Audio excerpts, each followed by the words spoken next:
마가복음 제6장 45절에서 52절까지입니다. 예수께서 즉시 제자들을 재촉하사 자기가 무리를 보내는 동안에 배 타고 앞서 건너편 벳세다로 가게 하시고 무리를 작별하신 후에 산으로 기도하러 산으로 가시니라. 저물매 배는 바다 가운데 있고 예수께서는 홀로 묵체 계시다가 바람이 거스름으로 제자들이 힘겹게 노젓는 것을 보시고 밤 사경쯤에 바다 위로 걸어서 그들에게 오사 지나가려고 하시매 제자들이 그가 바다 위로 걸어 오심을 보고 유령인가 하여 소리지르니 그들이 다 예수를 보고 놀라니라. 이에 예수께서 곧 그들에게 말씀하여 이르시되 안심하라 내니 두려워하지 말라 하시고 배에 올라 그들에게 가시니 바람이 그치니라. 제자들이 마음에 심히 놀라니 이는 그들이 떡 떼시던 일을 깨닫지 못하고 도리어 그 마음이 둔하여졌음이로라. 아멘. 오늘 저는 이 본문 말씀을 통해 예수님께서 바다 위로 걸으시다 라는 제목으로 말씀 전합니다. 예수님께서 바다 위에 걸으셨습니다.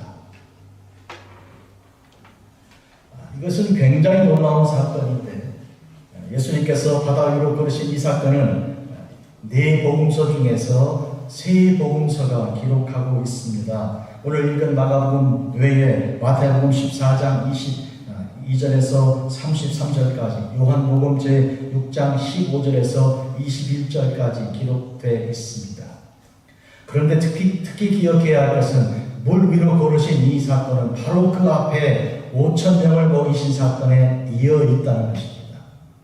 그러니 성경을 읽을 때는 우리가 그 구조가 대단히 중요한데 성경의 본문의 구조가 전체 흐름 속에 어떤 위치에 있는가, 그래서 바로 앞에는 어떤 사건이 그리고 뒤에는 어떤 사건이 따라오고 앞에 있는지 중요한 연결고리 흐름을 따라가는 것 중요하죠. 해서 성경 읽기에 가장 중요한 읽기는 창세기에서 요한계시록까지 흘러가는 흐름을 따르는 것이 중요하죠. 그렇잖아요. 사람이 누구의 말을 들을 때도 계속 흘러가는 흐름, 그 앞에 뒤에 따라가는 것이 중요한 것처럼 오병이어 5,000명을 먹이신 이 사건이 오늘 예수님께서 물 위에 이렇게 걸으신 이 사건과 붙어 있다는 것, 중요한 주제인 것을 오늘 우리가 알 수 있어요. 특히 마지막 절이 그렇게 기록하고 있습니다. 이는 그들이 그 떡 떼시던 일을 깨닫지 못하고 도리어 그 마음이 둔하여졌음이라 했어요. 떡 떼시던, 즉 오병이어로 먹이신 사건을 지금 이 제자들이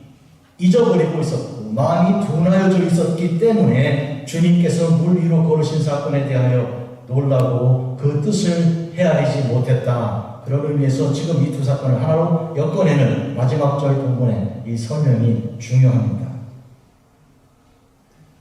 예수님께서 즉시 제자들을 재촉하사 자기가 무리를 보내는 동안에 배 타고 앞서 건너편 벳세다로 가게 하시고, 오늘 45절입니다. 무슨 뜻인가요?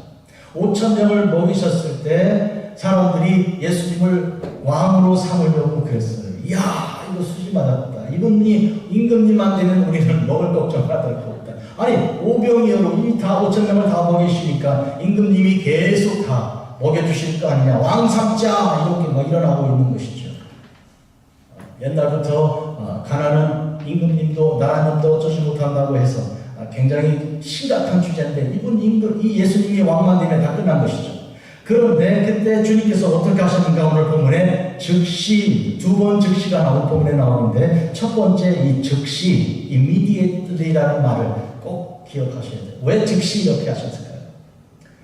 그리고 이 즉시는 일어나는 그 다음에 행동이 어떤 일인가요? 제자들을 재촉하여 어떻게 하셨습니까? 배를 타게 하시고 건너편으로 가게 하셨어요. 한마디로 말하면 무리가 예수님을 왕으로 삼으려고 막 일어나고 있을 때 그때 예수님이 그것을 보시고 즉시 제자들을 그들로부터 떼어내시는 겁니다. 제자들을 무리로부터 떼어내신 까닭이 무엇입니까? 가만두면 제자들도 앞서서 예수님 왕 삼자고 뛰어나올 거예요. 왜요? 그들은 육신적인 사람들이라 아직도. 그래서 예수님이 왕이 되시면 내가 오른편에 내가 왼편에 이렇게 서겠다고 어머니를 모시고 와서 그렇게 부탁을 드렸던, 청탁을 했던 일도 있잖아요. 그리고 심지어 예수님께서 하늘로 승천하시기 바로 직전에 부활하신 후에 이제 40일 동안 계셔도 이제는 승천 앞두고 있는데 뭐라고 그랬습니까? 이 사도행전 1장을 보면 주님께서 이 예루살렘을 이스라엘을 회복하실 때가 지금인가요? 정치적으로 왕 되실 때가 지금인가요? 아직도 그런 관심을 하고 있을 때니까. 그러니까 제자들을 무리로부터 떼어내시는 것은 정신을 차리게 현실을 제대로 보게 하는 그런 내용인 것입니다. 한마디로 말하여 주님은 무리와 제자들을 따로 떼어놓으시고 두 번째 어떻게 하셨습니까? 자기가 무리를 보내셨습니다.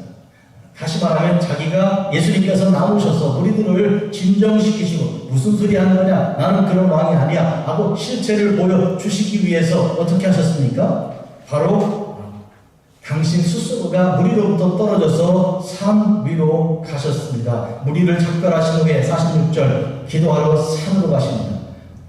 두 번에 걸친 분리가 일어납니다. 첫 번째로 제자들로부터 무리로부터 제자들을 떼어내시고요. 두 번째 무리와 함께 있던 상태에서 본인이 떨어져 나가서 무리를 따로 두시고 산에 올라가신 것이죠. 그러니까 전체 있던 그 그룹이 세 그룹으로 나눠진 거예요.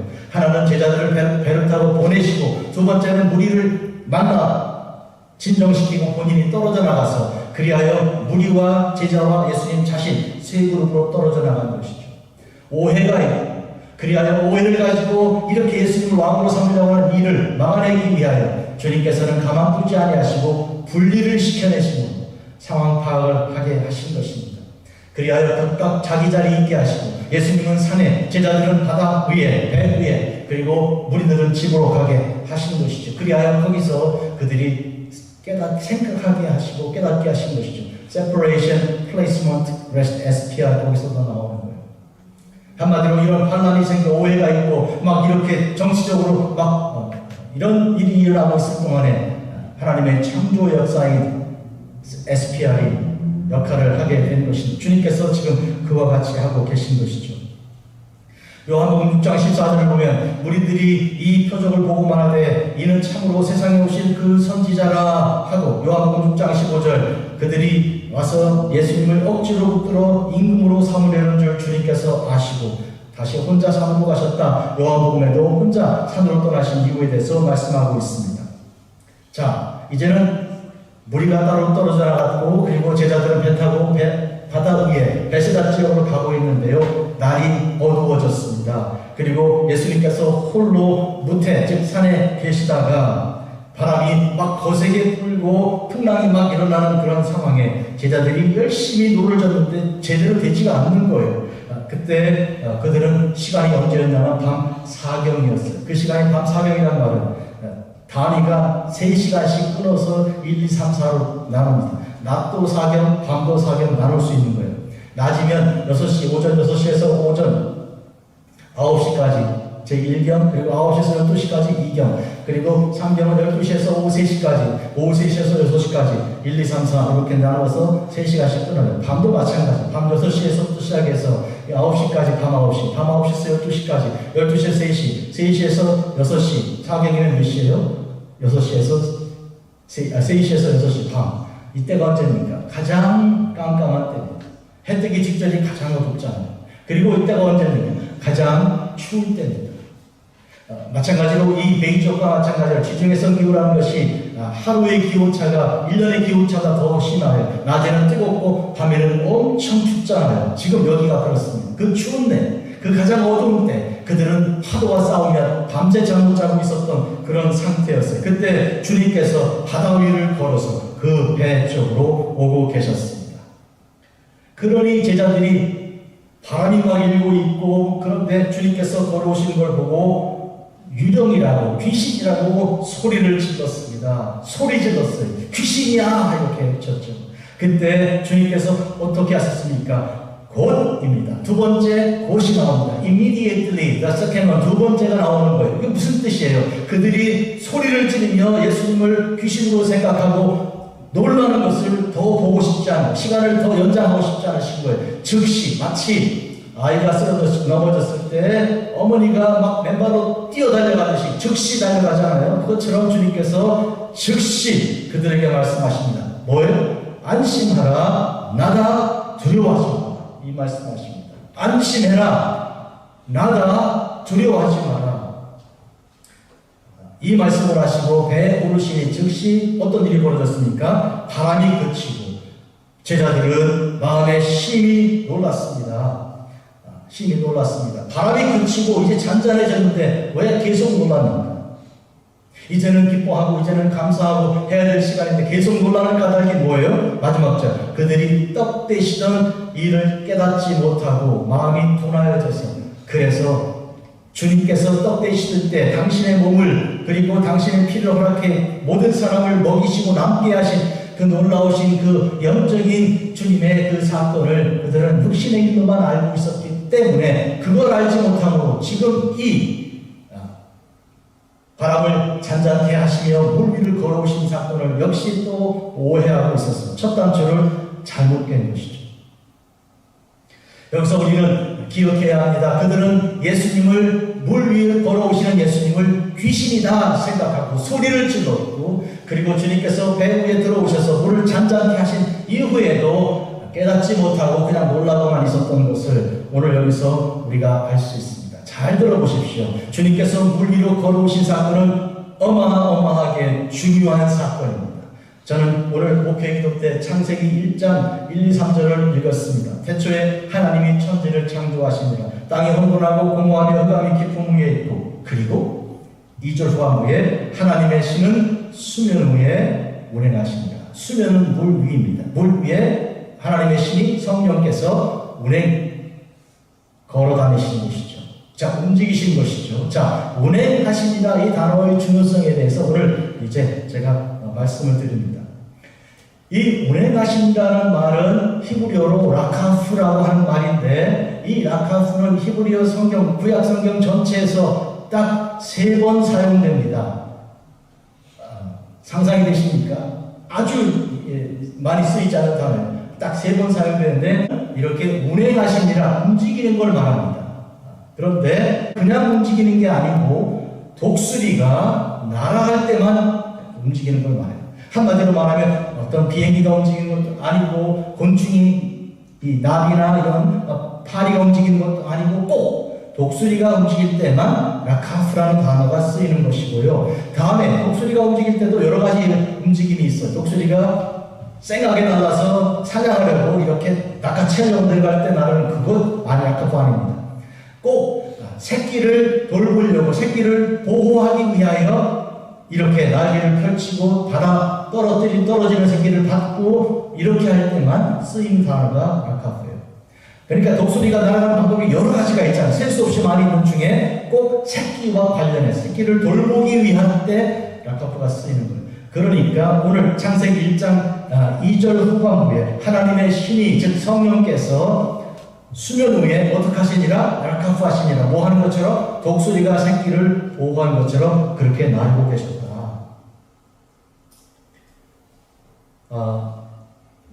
제가 참 어디를 가면 독수리가 이렇게 물 위를 이렇게 나르는 모습을 참 보는 거를 많이 찾았어요. 누가 잘 만들어 놓은 거 있으면 좋겠다. 한 그럼 내가 만들면 좋겠는데 실력도 없고 이렇게 하고 있었는데 드디어 발견했습니다. 여러분에게 보여드릴게요. 이거 보십시오. 이게 독수리잖아요. 그런데 이 독수리가 지금 이 밑에 이게 물결이 치는 그런 형상화되어 있는 걸 위에 떠 있어요. 그걸 누가 만들었는지 잘 모르겠어요. 근데 창세기 1장 2절 후반부를 이렇게 잘 형상화시킨 것을 보고 유레카! 내가 찾았다! 이러면서 얼마가 됐든지 산다고 얼른 샀어요. 하나. 두 번째, 신명기 32장 11절 중반부인데 이렇게 기록되어 있습니다. 마치 독수리가 자기 보금자리를 어지럽게 하며 자기 새끼 위에 너풀거리며, 이 너풀거리며가 바로 라카프예요. 새끼 위에 너풀거리며. 그러니까 라카프가 이 두 개가 사용됐는데 신명기에서 조금 더 구체적으로 독수리라는 것이 등장하고 새끼 위에라는 그 위치가 나옵니다. 그리고 방법, 날아가는 방법까지 소개가 되어 있어요. 너풀거리는 식으로 보고한 것. 궁금하죠? 자, 창세기에 나오는 이 물 위에 이렇게 수면에 나르는 이 독수리가 있다면 새끼 위에 너풀거리는 독수리도 어디서 구하면 좋지 않겠어요? 있겠어요? 없겠어요?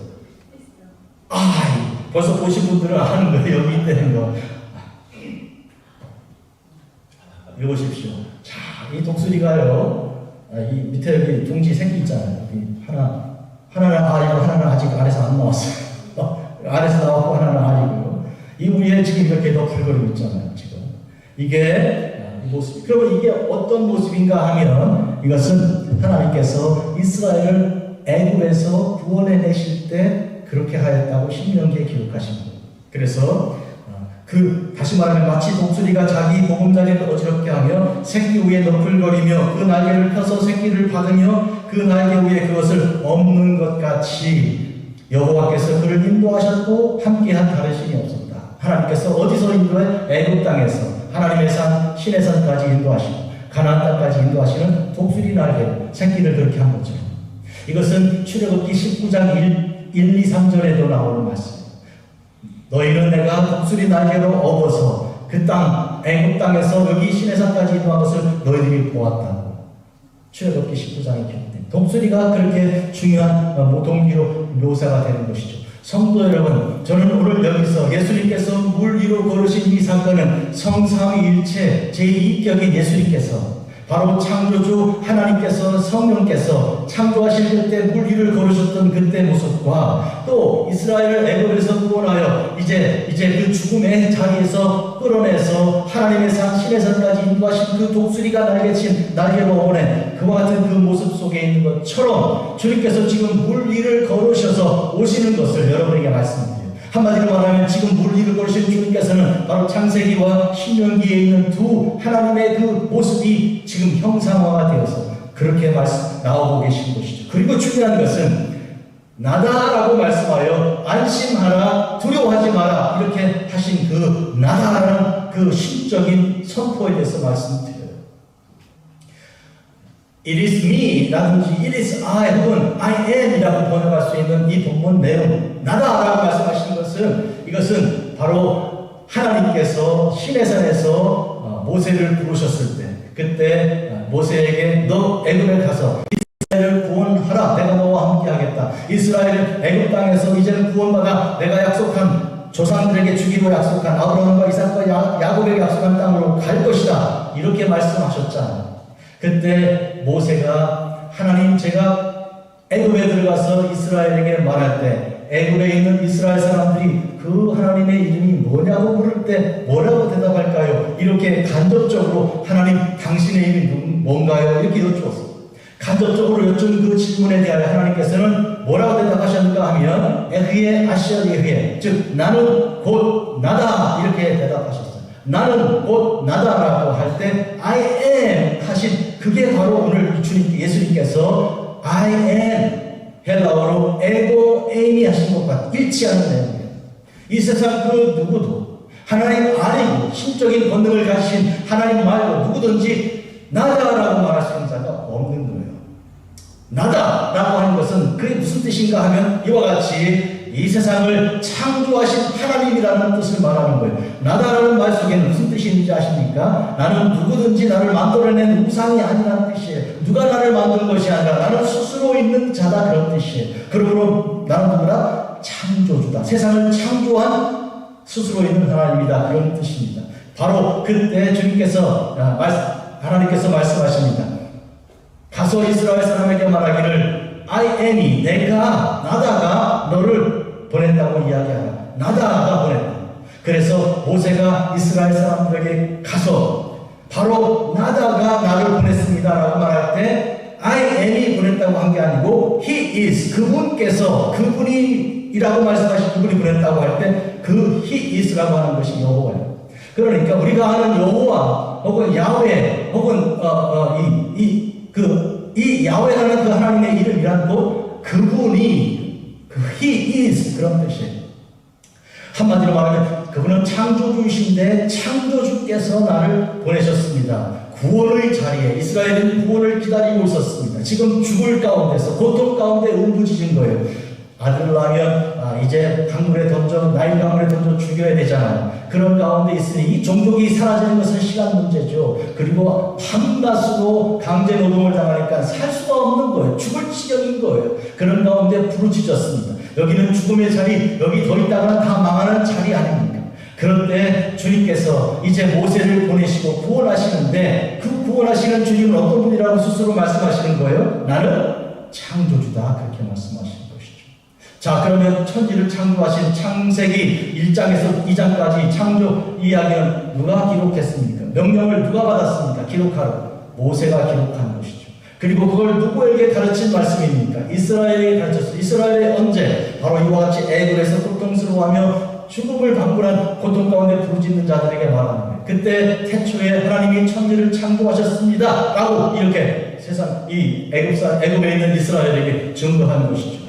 그러면 사람들은 그렇게 말할 거예요. 아니, 지금은 우리가 구원받을 일에 대한 중요한 얘기를 지금 당장 죽겠는데 뭐 옛날 얘기, 그것도 태초 얘기를 왜 하시냐고 이렇게 말할지입니다. 태초 얘기, 그 얘기 왜 하냐고, 지금 당장이 급한 얘기인데.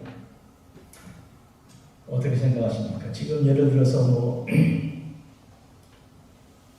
아이가 이 사춘기가 들어서 갖고 고민하는 게 많잖아요. 그냥 그래갖고 울면서 할머니한테, 할머니 내가 있죠.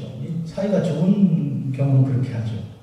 할머니 내가 말이에요, 마음대로 되지도 않고요, 엄마가 막 내 말 듣지도 않고요, 막 이러면서 친구가 나를 마음 따시키고요, 이러면서 나 죽고 싶어요, 막 그러면서 어떻게 하면 좋을지 모르겠어요. 오늘이 내가 마지막일지도 몰라요, 막 이러면서 이렇게 하는데 할머니가 가만히 듣고 있다, 손잡고 듣고 있다가 있지.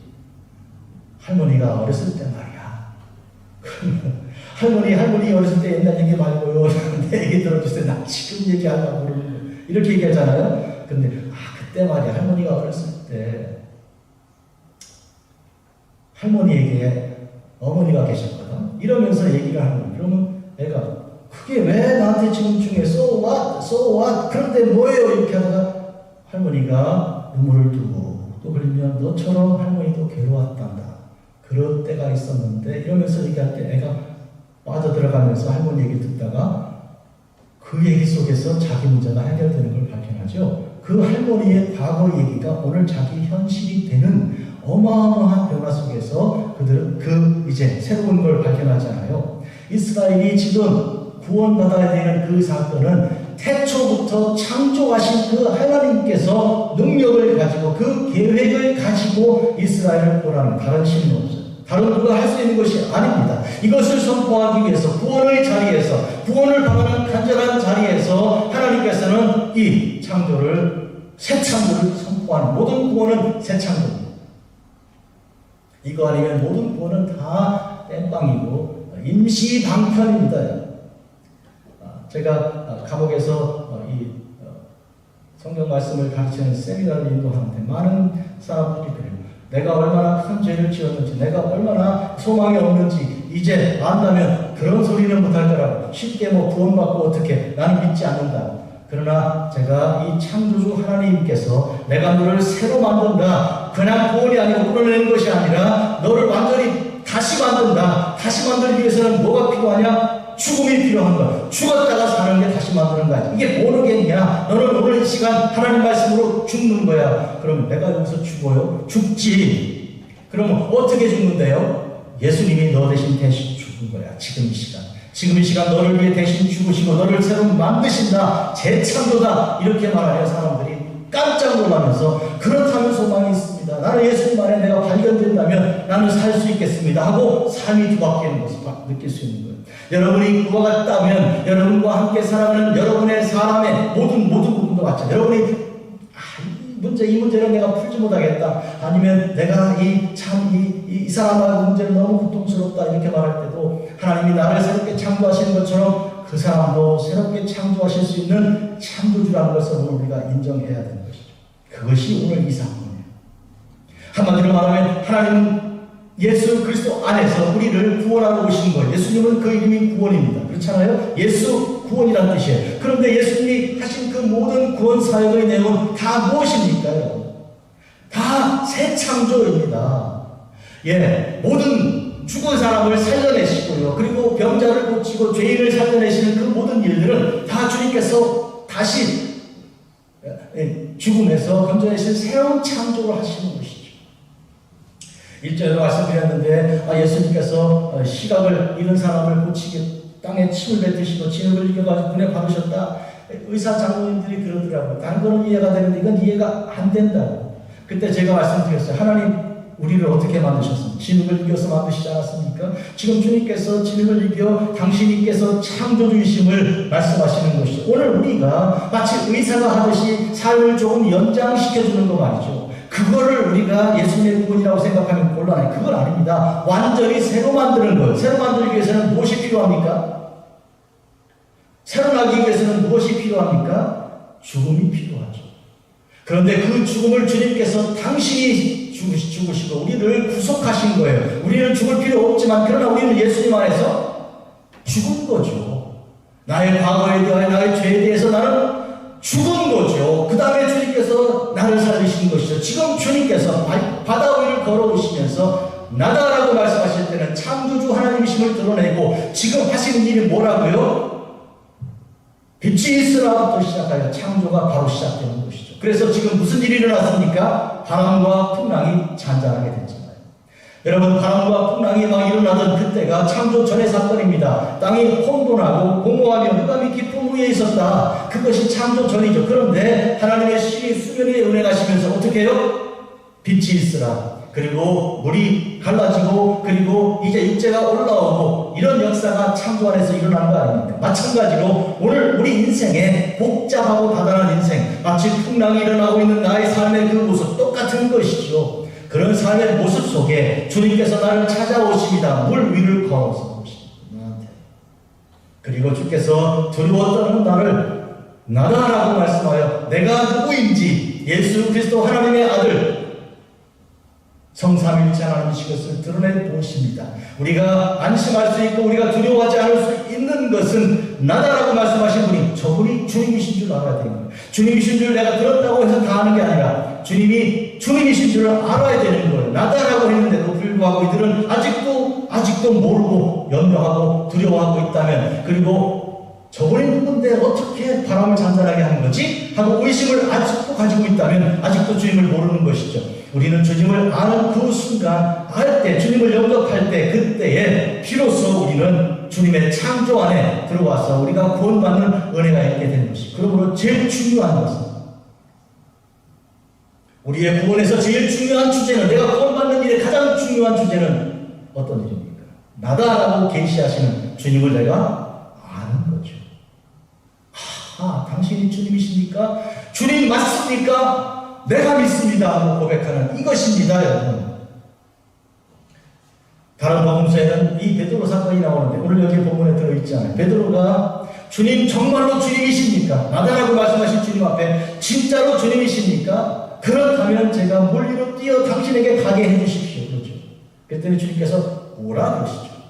그 속에는 나다가 맞다. 그러니 너는 올 수 있다. 그때 베드로가 물에 뛰어내리잖아요. 그리고 물 위를 막 걸어 뛰어가잖아요. 이 사건을 통해 우리는 뭘 할 수 있습니까? 우리가 주님을 누구인지 안다면 나의 삶에도 이와 같이 물 위를 걸을 수 있는 물의 파도와 그리고 그 풍랑이 나를 더 이상 위협하지 못하는 어마어마한 삶으로 변화된다는 걸 말하고 있어요. 그런데 이 베드로가 가다가 그만 바람을 보고 풍랑을 보는 거예요. 예수님을 보지 않고. 그러다가 물속에 푹 빠져들어가죠. 그때 주님 나를 살려주십시오. 그때 주님께서 그의 손을 잡아 일으키며 뭐라고 말씀하십니까? 왜 의심하였느냐? 왜 믿음을 잃었느냐? 말씀하십니다.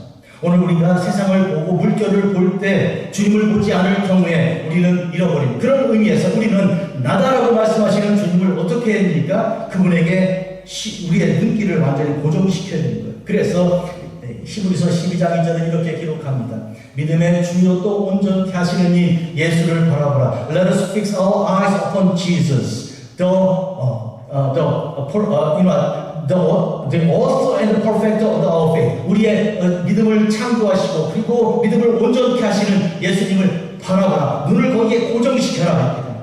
우리가 세상을 바라볼 경우에는 이렇게 주님에 대한 그 믿음이 사라지고 의심이 들어오게 되는 것이죠. 우리는 항상 그런 의미에서 눈을 들어 주를 보라. 내 모든 염려 주께 맡겨드리고 주님만 보라. 이와 같은 고백이 있는 것입니다. 이사야 26장 3절입니다. 주께서 심지가 견고한 자를 평강하고 평강하도록 영원토록 지키시는 이는 그가 주를 신뢰함입니다. 이 말은 어마어마하게 귀한 말씀이에요. 여기서 샬롬, 어떤 사람은 perfectly peaceful 이런 식으로 번역하는데 번역이 ESV 같은 경우. 그러나 이것은 샬롬 두 개가 반복되어 있는 거예요. 샬롬, 샬롬, 더블 샬롬이에요. 두 샬롬이 더블 반복되어 있는데 어떤 사람이 하나님을 신뢰하는 사람, 하나님을 믿는 사람이 그런 의미에서 우리의 삶 속에 주님께서 나다라고 말씀하실 때는 너희는 나를 알라는 거예요.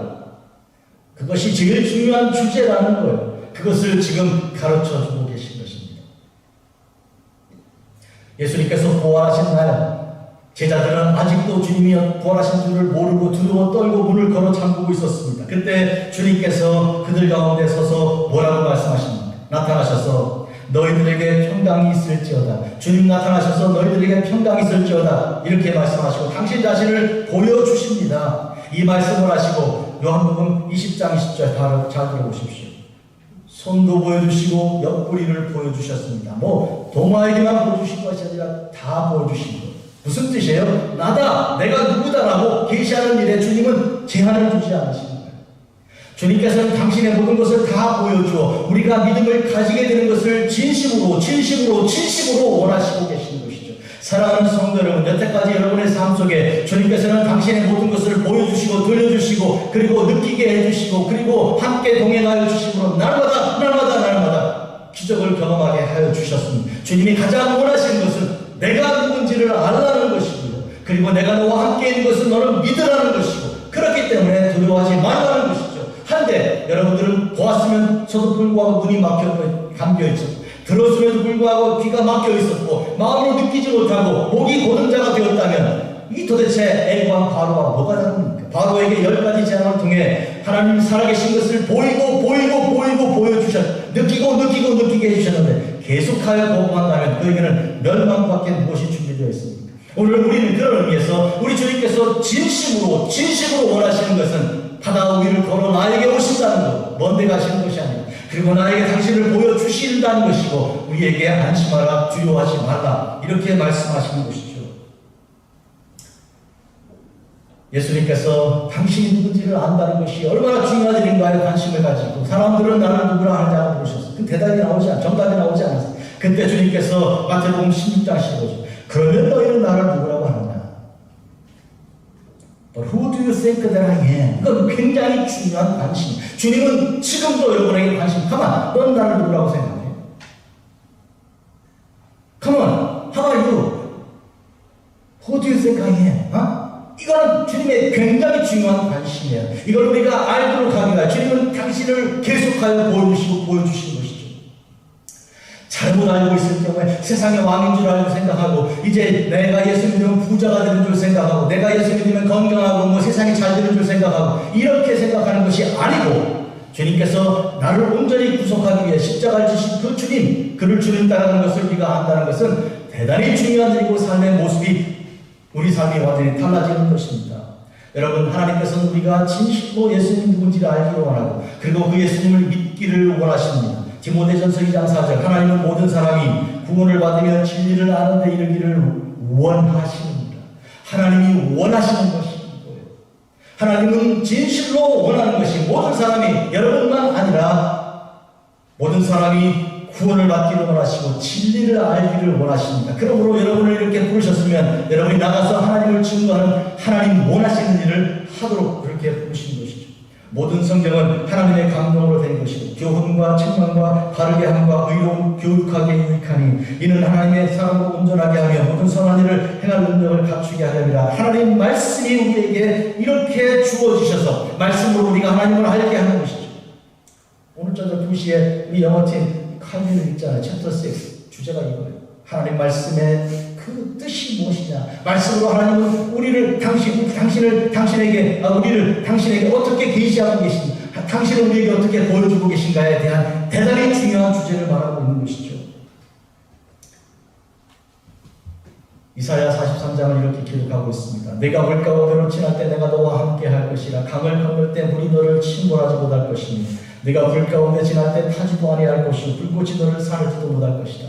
여러분, 우리가 물 가운데로 지날 때 지금 제자들처럼 물 위에 파도에서 밤새 특히 새벽 3시, 6시 가장 어둡고 가장 춥고 가장 고독한 그 시간에 물과 싸우는 그들에게 주님께서 나타나시는 것은 무슨 뜻이에요? 그 물이 너를 침몰하지 못하게 한다는 것을 보여주고 계시는 것이죠. 태초에 창조하시기 전에 땅이 혼돈하고 공허함이 흑암이 깊은 물이 있었던 그와 같은 상태가 우리 삶의 현실입니다. 우리의 매일 당하는 이 세상 살이에요. 만만하지가 않은 거예요. 만만하지가.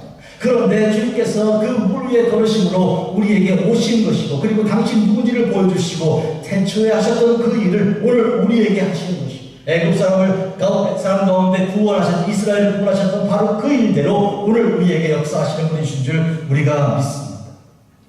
불 가운데 있었던 세 사람이 있었죠. 다니엘의 세 친구입니다. 이들은 그리 아니하실지라도 하나님께서 우리를 건져주시지 않는다고 해도 우리는 우상을 섬기지 않겠습니다 라고 말했던 그들이 불 가운데 던져지지 않았습니까? 그런데 다니엘서 3장 25절은 이렇게 기록하죠. 들어보십시오. 왕이 또 말하여 내가 보니 결박되지 아니한 네 사람이 불 가운데로 다니는데 상하지도 아니하여 그 넷째의 모양은 신들의 아들과 같다. 왕이 볼 때 도대체 세 사람 던졌는데 왜 네 사람이 있냐고요. 그리고 그 중에 한 사람은 신의 아들과 같은 거예요. 바로 하나님 아들 예수님께서 그 불 가운데 그들과 함께 계셨고, 그들이 나왔을 때 불이 아무것도 부스르고 태운 바가 없었다고 기록했어요. 중요한 것은 하나님께서 불 가운데, 하나님의 아들이 불 가운데 그리고 물 가운데도 함께 동행하여 주셨기 때문에 물이 침몰치 못하고 불이 태우지도 못하는 것이죠. 우리가 잘 아는 시편 23편 여호와는 나의 목자이시니 내가 부족함이 없으리이다. 그가 나를 푸른 풀밭에 누르며 쉴만한 물가로 인도하시는도다. 내 영혼을 소생시키시고 자기 이름을 위하여 의의 길로 인도하시는도다. 내가 사망의 음침한 골짜기로 다닐지라도 해를 두려워하지 않을 것은 주께서 나와 함께 하시리라. 주의 지팡이와 저렇게 생긴 지팡이와 막대기가 나를 안위하시는다. 주님께서 나를 지켜주신 목자 되시고, 예수님께서는 참 목자는 양을 위해 목숨을 버린다 하셨습니다. 그와 같이 십자가에서 당신의 목숨 버려 우리를 구속하신 것이, 이것이 오늘 우리가 믿는 믿음 아닙니까? 이 보배로운 믿음이잖아요. 사랑하는 성도 여러분, 요한일서 5장에 세상을 이기는 것은 예수님께서 하나님의 아들이심을 믿는 것 말고 이기는 방법이 없다. 이 세상을 이기는 자가 누구냐? 이 세상을 이기는 자가 누구냐? 예수님께서 하나님의 아들이심을 믿는 자다. 이 세상은 우리에게 물결처럼 파도처럼 바람처럼 다가와 우리를 위협하는 거예요. 그런데 여러분, 우리가 예수님이 하나님의 아들이심을 믿는다면 우리는 세상을 이길 수 있습니다. 망하지 않습니다. 멸망하지 않습니다. 여러분. 그런 의미에서 우리는 하나님 말씀, 예수 그리스도께서 주신 생명의 말씀을 우리가 가지고 있어요. 어떤 사람들은 말합니다. 하나님은 옛날에 계셨고 그리고 어떤 사람하고 계시고, 그런데 나하고는 안 계신 것 같다고 말합니다. 그러나 하나님이 내 곁에 계신 그 증거가 무엇입니까? 성경 말씀이 내게 있는 것입니다. 여러분, 하나님 말씀을 펼치면 읽을 수 있고, 그리고 설교 말씀을 들을 수 있고, 그것이 여러분에게 삶에 와닿는 까닭은 하나님이 우리와 같이 계신 변할 수 없는, 변치 않는 증거입니다. 이건 성경 말씀 어디서나 구할 수 있고, 호텔에 가면 이렇게 열면 나오는 거, 그 대단한 거라고 생각하냐. 여러분, 이 말씀이 우리 손에 들어오기 위하여, 우리 귀에 들려듣기 위하여 얼마나 많은 사람들이 피 흘리고 죽임을 당했는지 아십니까? 북한에서 한 할머니가 땅을 이제 부엌에 흙바닥이잖아요. 파가 성경을 꺼내가지고 읽으면서 예배 인도하고 다시 땅에 묻고, 동네 사람들 중에 일부가 와서 같이 예배드리고 멀리 나가고, 그런 일이 탈북한 사람들이 이야기하는 거예요. 그런데 이 할머니가 어느 날 예배를 끝나고 나서 성경을 이렇게 뜯는 거예요. 뚝뚝 뜯어가지고 나눠주고, 당신 하나 가지고 나눠. 그렇게 하고, 내가 얼마 살아 안 남았습니까? 이 성경 가지고 살아요. 여러분, 성경 말씀이 우리 속에 있다는 것은 이게 쉬운 일이 아니에요. 어떤 사람은 감옥에서 일제시대 때죠. 다 성경도 들여보내주지 않은 거니까 성경 말씀 있을 때 그걸 암기해. 시편을 다 외웠다는 거예요. 안희숙 사모님 얘기예요. 그 다 외우면 내 속에 안 떠나니까, 이 속에 있으니까. 여러분, 하나님 말씀이 내 안에 있다는 것은 이게 어마어마한 일이에요. 여러분, 이 즐거움과 이 기쁨을 우리가 오늘 가지고 있습니다. 주의 말씀은 내 발의 등이요 내 길의 빛이다. 내가 가는 길의 등이기 때문에 내가 넘어질 일이 없고, 빛이기 때문에 내가 방향을 잃어버릴 일이 없다. 시편 119편 105절 말씀. 성도 여러분, 베드로가 외친 말씀을 들어보십시오. 주여 나를 구원하소서. 마태복음 14장 30절. 주여 나를 구원하소서. 그때 마침 물을 보고 물에 빠져들어가던 그가, 바람을 보고 그 물에 들어가던 그가 주님을 바라보고 외친 거예요. 잘한 거예요. 여러분, 이 시간 그런 의미에서 주님 나를 구원해 주십시오. Jesus save me. 예수님 나를 구원해 주십시오. 외쳐야 합니다. 주님은 반드시 어떻게 해요? 즉시 손을 내밀어. 마태복음 14장 21절. 여기도 즉시가 나옵니다. 주님은 지체하지 않습니다. 즉시 손을 내밀어 그의 손을 잡아 일으키시고 바람이 잔잔하게 하는 것입니다. 우리가 매 주일마다 오다 보는지 나는 내게 말씀하신 그대로 되리라고 하나님을 믿노라. 이 사도 바울의 고백이 어디서 났습니까? 이것은 바로 바울이 죄수가 되어 271명 중에 한 죄수가 되어서 로마로 호송해 가던 그런 배에서 일어난 일이죠. 오랫동안 바람이 불고 풍랑이 일어나가지고 사람들은 먹지도 못하고 자지도 못하고 해도 뜨지 않고 달도 별도 보이지 않는 그 절망적인 상황 가운데서 오늘 마치 제자들의 새벽 3시에서 6시 같이 깜깜하고 춥고 고독스럽고 배고픈 그런 상황이죠. 두려움을 빠진 그 상황이죠. 그런데 바울이 일어나서 사람들에게 말하는 것이, 여러분이여 안심하라. 지금 예수님께서 하신 말씀과 같은 말이잖아요. 여러분 안심하라. 그리고 뭐 합니까? 나는 내게 말씀하신 그대로 되리라고 하나님을 믿는다. 하나님께서 내게 사자를 통해 주신 말씀 그대로 될 거라고 나는 믿는다. 그러므로 여러분 안심하라. 이와 같은 일은 오늘 우리에게 바로 예수 그리스도의 그 나다라고 말씀하신 그것을 받은 모세처럼, 그리고 이 바울이 받아가지고 그 말씀을 증거하면서 오늘 우리의 삶의 그 모습인 거예요. 나는 내게 말씀하신 그대로 되리라고 하나님을 믿습니다. 누구에게 말하는 겁니까? 죽음 공포에 빠진 사람들, 이제 곧 죽을 거라고 절망하는 사람들. 그 안에는 선장도 있었고 백부장도 있었고 그리고 선주도 있었습니다. 3가지 중요한 대표 지도자들이 다 있었으나 다 지도력을 상실하고 다 이러고 있는 상황에서 바로 죄수인 바울이 일어나서 나는 내게 말씀하신 그대로 되리라고 하나님의 나라 아멘 신앙을 선포하는 것이죠. 사랑하는 성도 여러분, 우리는 내게 찾아오신 우리 주님을 이 시간 우리가 만나고 우리가 고백하는 것입니다. 마지막으로 소개합니다. 시편 139편을 읽으면 아마득하고 까마득한 현실이 보입니다. 나의 삶 속에 이와 같은 절망의 때가 있을 것인데, 그런데 그런 가운데서도 우리 주님께서 함께 하신 시편 139편 7절, 내가 주의 영을 떠나 어디로 가며 주의 앞에서 어디로 피하리. 8절, 내가 하늘에 올라갈지라도 거기 계시며 수울에 내 자리를 펼지라도 거기 계시나이다. 9절, 내가 새벽 날개를 치며 바다 끝에 가서 거주할지라도 거기서도 주의 손이 나를 인도하시며 주의 오른손이 나를 붙드시리이다. 여러분, 내가 새벽 날개를 치며, 지금 새벽 3시에서 6시 같은 그런 상황이에요. 날개를 치며 무슨 얘기예요? 상상의 날개를 펼치는 거죠. 어디 가요? 바다 끝까지 가는 거예요. 무슨 얘기예요? 왜 거기 갑니까? 많은 사람들이 자살할 때 새벽에 자살합니다.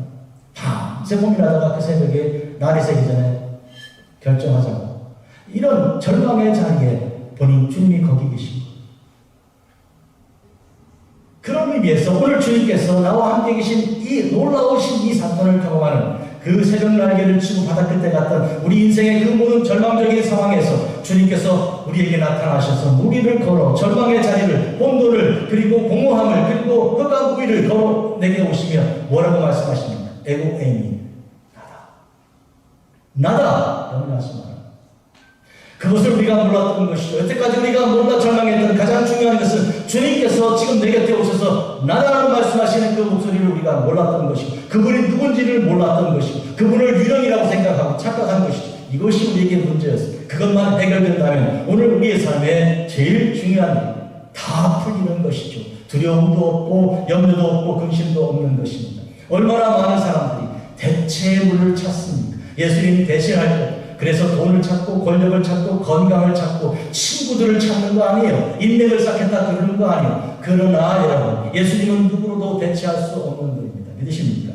예수님은 돈으로 대체할 수 없고 사람으로 대체할 수 없고 지위로 대체할 수 없고 젊음으로 대체할 수 없는 거예요. 예수님은 이 세상에서 가장 존귀하신 분입니다. 주 예수 이외에 다른 분이 없습니다. 그런데 그 예수님이 나에게 오셨습니다. 나는 자격도 없고 주님을 내가 그만큼 사랑한 적도 없는데, 주님을 간절히 찾지도 않았는데 그냥 좌절하고 있는데 주님 내게 오신 거예요. 제자들에게 오셨을 때 제자들은 믿음이 있는 사람들이었습니까? 아니요. 예수님을 보고도 귀신이라고 생각했을 만큼 그들은 예수님이 안중에 없는 것, 그러나 주님께서 그들을 찾아오시고 그들에게 당신을 계시하여 주셨습니다. 오늘 우리가 예수님을 알게 된 건 어떻게 알게 되었습니까? 여러분이 공부하셨습니까? 연구하셨습니까? 찾았습니까? 설치했습니까? 아니요. 주님이 우리에게 당신에게 오신 거잖아요. 당신의 무지함과 당신의 게으름과 이기적인 그 똘똘 뭉친 그 악함을 주님께서 깨뜨려 버리신 거 아니에요? 생각해 보세요. 한 분 한 분 여쭤보겠어요. 김윤자 목사님, 이성진 형제, 백수연 집사님, 홍 권사님, 여러분들, 윤 권사님 어떻게 주님 만나셨습니까? 간절히 찾고 산을 건너 들을 건너 찾고 묻고 물어서 찾아가서 만났습니까? 그거 아니잖아요. 바다 끝에 절망 가운데서 내가 좌절하고 에이 죽으면 좋겠다, 에이 언제 죽을까 이러고 있을 때 주님께서 오신 거 아닙니까? 주님께서 여러분을 만나 살려내신 거 아닙니까? 여러분은 잃은 양 아니었습니까? 잃어버린 양 절망 가운데 나는 끝난 모양이다, 여기가 내 무덤인 모양이다, 이런 생각을 그때 주님께서 오셔서 끌어내신 거 아닙니까? 그래서 예수님 만난 것이죠. 이 믿음이 얼마나 소중하고 귀합니까? 그런데 문제는 우리가 이 믿음을 가지고 있는데 얼마나 많은 사람은 아직도 믿음이 없냐고. 돈은 있는데 믿음이 없고, 권력은 있는데 믿음이 없고, 젊음이 있는데 믿음이 없는 거예요. 이 믿음이 더 중요하고 귀한 것을 그들은 아직도 모르고 있는, 그러기 때문에 좌절하고, 그러기 때문에 저렇게 슬퍼하고, 그러기 때문에 인생 한숨 쉬며 밤새 잠을 자고 있는 거잖아요. 우리가 그러면 그들을 위해 할 일이 뭡니까? 불쌍히 여기고 공경히 여겨야 되는 거죠. 다시 말씀드립니다. 우리는 구원받은 자요, 우리는 그 마음의 평강이 있는 자 예수님이 계십니다. 그러나 예수님을 모르는 사람을 생각해 보십시오. 예수님을 모르고 지금도 방황하고 함부로 말하고 욕하고 저주하고 인생에 그 나쁘게 사는 사람들을 생각해 보십시오. 불쌍하잖아요. 그 사람들에 대해서 여러분이 할 일이 뭡니까? 같이 욕할래요? 아니요. 불쌍하잖아요. 예수님을 말해줘야죠. 내가 죽기 전에 그 사람에게, 그가 죽기 전에 예수님을 만나도록 얘기해 줘야 되죠. 예수님 당신 사랑하십니다. 모르셨어요? 몰라요? 예수님 당신 곁에 계시고 당신은 사랑하신다고. 그래서 나를 보내셨잖아요. 그래서 내가 여기 있잖아요. 나를 통해 예수님 만나십시오 하고 여러분이 쓰임받아야 되는 거예요. 여러분이 쓰임받아야 된다. 그거 아니면 인생의 목적이 뭡니까? 못하고 뭘 하려고 하는 것은 그런 은혜를 주셨습니다. 왜 여러분에게 하나님의 은혜를 그렇게 주셨습니까? 쓰임받으라고. 너 쓰임받으라고. 그러니까 그 생각하기 싫은 그 나쁜 그 악한 그 사람에게 여러분이 가서 예수님 말에 대해서 사명이 있는 것이죠. 기도하겠습니다. 자비를 고백하신 아버지 하나님, 우리를 사랑하사 주신 주를 찬양하고 찬양하고 또 찬양합니다. 나같이 못난 죄인, 나같은 죄인을 살리기 위해 나에게 오신 주님, 십자가에 못 박으시고 나를 보여주신 그 주님, 찔린 그 손을 영원히를 보여주셔서 나에게 믿음을 갖게 하신 주님, 주님께서 이 시간 나를 사용하여 나를 원하여 나를 도구로 삼으사 나의 옛날처럼 절망하는 사람, 나의 과거처럼 그렇게 못된 사람에게 가서 예수님을 전하게 하시니 주여 내가 이 사명을 감당할 때까지 내 생명 거둬가지 마시고 나를 도와 주시옵소서. 이 사명을 감당하여 그 영혼을 구원하여 주님께로 가져갈 수 있도록 하나님 나를 그때까지 강건하게 하시고 넘어지지 않게 하시고 무너지지 않게 하여 주시옵소서. 예수님의 이름으로 기도합니다. 아멘.